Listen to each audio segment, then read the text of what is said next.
Brace Lord. எல்லாரும் கர்த்தருக்குள்ளே சந்தோஷமாக இருப்பீங்க அப்படின்னு சொல்லி விசுவாசிக்கிறேன்.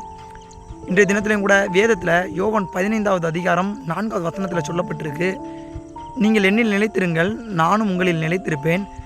திராட்சை கொடியானது செடியில் நிலைத்திராவிட்டால் கனி கொடுக்க மாட்டாது, அதுபோல் நீங்களும் என்னில் நிலைத்திராவிட்டால் கனி கொடுக்க மாட்டீர்கள் அப்படின்னு சொல்லி சொல்லப்பட்டிருக்கு. அந்த வசனத்தை குறித்து பார்ப்போம். ஒரு விஷயத்தை யோசித்து பாருங்களேன். திராட்சை செடி அப்படின்றது ஒரு இடத்துல வேர் பற்றி இருக்கும்.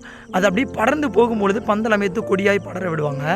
அதில் ஒரே ஒரு இடத்துல மட்டும் கட்டாயிருச்சு, துண்டிக்கப்பட்டுருச்சு அப்படின்னு சொன்னால் அதுக்கான போகக்கூடிய ஒரு நீரோ இல்லை அதுக்கான எந்த விதமான சத்துக்களுமே போகாது.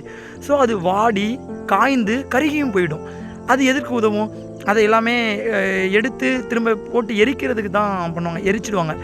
ஆனால் அதோடு நிலைத்திருக்கிற, அதோடு பிணைக்கப்பட்டு இணைக்கப்பட்டு இருக்கிற கொடி அதுக்கிட்ட இருந்து, செடியிடமிருந்து என்னென்ன சத்துக்களை பெற்றுக்கொள்ளணும், நீரை பெற்றுக்கொள்ளணும், அதற்கான தண்ணீர் எல்லாவற்றையும் பெற்றுக்கொண்டு ஏற்ற காலத்தில் நல்ல கனிகளை கொடுக்கும். நல்லா யோசித்து பாருங்களேன், எவ்வளோ அருமையாக அந்த வசனத்தில் சொல்லி நமக்கு ஆண்டவர் புரிய வச்சுருக்கிறாங்க.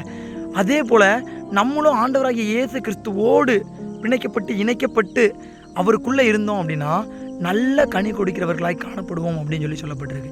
நாம் நல்ல கனி கொடுக்கிறோம் அப்படின்னா நம்மளை சுற்றியுள்ள அநேகருக்கு ஒரு புரோஜனமாய், ஒரு நல்ல ருசிக்கக்கூடிய ஒரு கனியாய், நம்மக்கிட்ட இருக்கிற அன்பாக இருக்கட்டும், நம்மக்கிட்ட இருந்து கிடைக்கக்கூடிய உதவியாக இருக்கட்டும், ஆனால் நமக்குள்ளே அவர் நிலைத்திருக்கணும், நாம் அவருக்குள்ளே நிலைத்திருக்கணும். அதுதாங்க அழகாக இந்த ஒரு திராட்சை செடியை கொண்டு ஓமையாக அவர் அழகாக சொல்லியிருக்கிறாரு. ஸோ இன்றைக்கு அழகான நல்ல திராட்சை கனிகளை அநேகருக்கு ருசி தரக்கூடிய கனிகளாய் கொடுக்க ஆயத்தமாகும். அவருக்குள்ளே நிலைத்திருப்போம், அவரும் நம்மோடு நிலைத்திருப்பார். கர்த்தர் தானே உங்கள் ஒவ்வொருவரையும் ஆசீர்வதிக்கட்டும். ஆமேன்.